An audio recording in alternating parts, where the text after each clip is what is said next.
But I'm more interested in Pennsylvania. We're going to be showing some new polls that have come out that show an incredible shift in this campaign. But you say Pennsylvania may be slipping away from Donald Trump. Yeah, I spent a few days there last week. By the way, my daughter supports Man United. The less said about that, the better. Liverpool are a better team to support. I spent a few days around Allentown, Northampton County, the Bellwether, Lehigh Valley last week. And what really struck me was not just the energy that Harris Walls is seeing and the sort of Grateful Dead tour that Trump's been doing in the state, being a big contrast to that, but the fact that the Harris campaign, and before that the Biden-Harris campaign, since March, has been taking out Spanish language ads and really doing Hispanic outreach to what is the fastest growing demographic, 600,000 Spanish-speaking, Hispanic adults in Pennsylvania, but that Trump is just simply not touching that demographic. There are Republicans saying, look, well, this is an English-speaking country. Why would we cut ads in Spanish? And that, to me, is a real sign. If you're not targeting the fastest-growing demographic, then you're not serious about winning. And so I did come away with a very distinct impression that Pennsylvania is slipping from Trump's grasp. Well, that's an interesting point to make, because after I saw some close polls in Florida, I called some friends down there. I said, is this real? What's going on? I'd seen a FAU poll that had Harris within 3 of Trump. Also saw some good numbers coming out of Miami-Dade. And what I heard was that actually, unlike Joe Biden or Donald Trump, Kamala Harris has been very aggressive talking to Hispanic leaders. She's stayed in touch while she's been vice president, and she will do the sort of things that you're saying Donald Trump is not doing. So it's fascinating. We'll see how that Hispanic vote goes, because Joe Biden always did well with black voters, did not do as well with Hispanic voters. There was really concerns within his campaign, even in 2020, about that. It seems Kamala Harris is doing much better right now in that slice of America. Jonathan Lemire, tell us about the DNC. What a week lined up for anybody, Republican, Independent, Democrat, remotely interested in politics, an all-star lineup this week.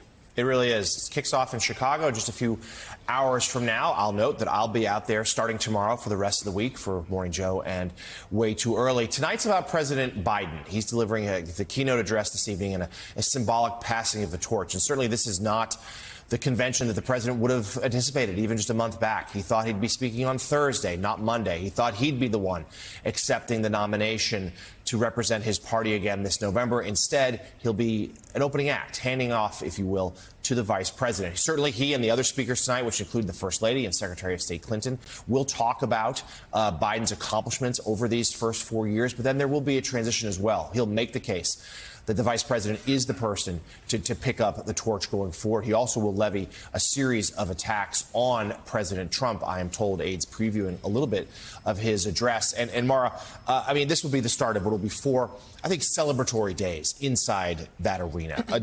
A month ago, there was a sense of almost dread heading into the Democratic convention, that no one can say that President Biden couldn't have won, but certainly the odds were then against him after his tough debate performance. And now we have a completely remade race. Vice President Harris, trends are with her. It's a close race. She has momentum, and this week could be a real opportunity to introduce herself to the American people in a new way.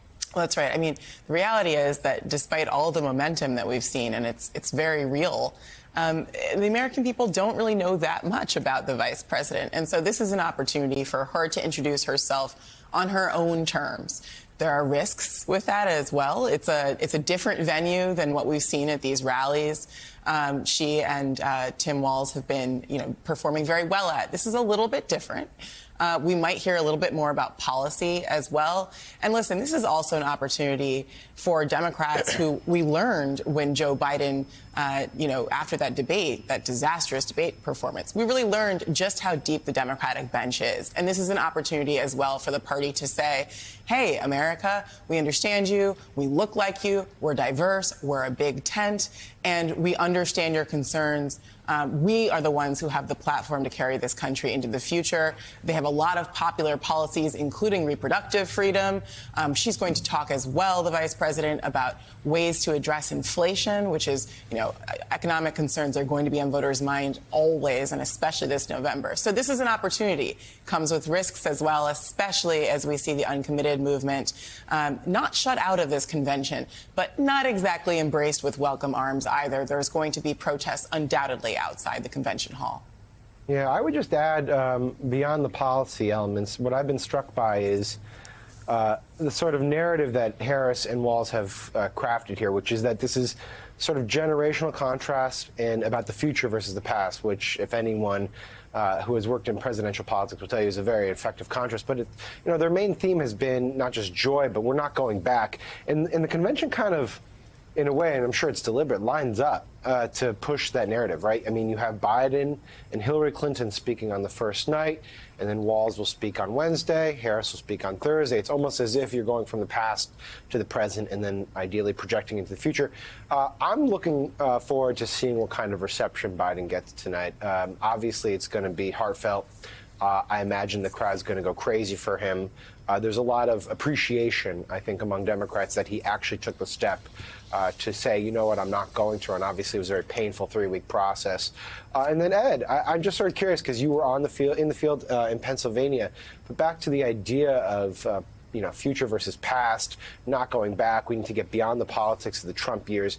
Is that something that voters are feeling? Is that resonating with people that you talk to in Pennsylvania?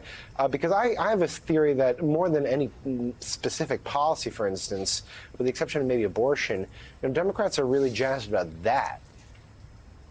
Yeah, undoubtedly, not just in Pennsylvania, everywhere I've been, there is this energy.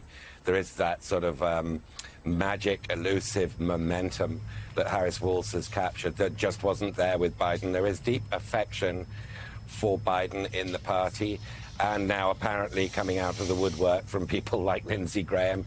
Didn't hear much of that in the last 3.5 years. There is deep affection for him, and I think tonight he will reap that.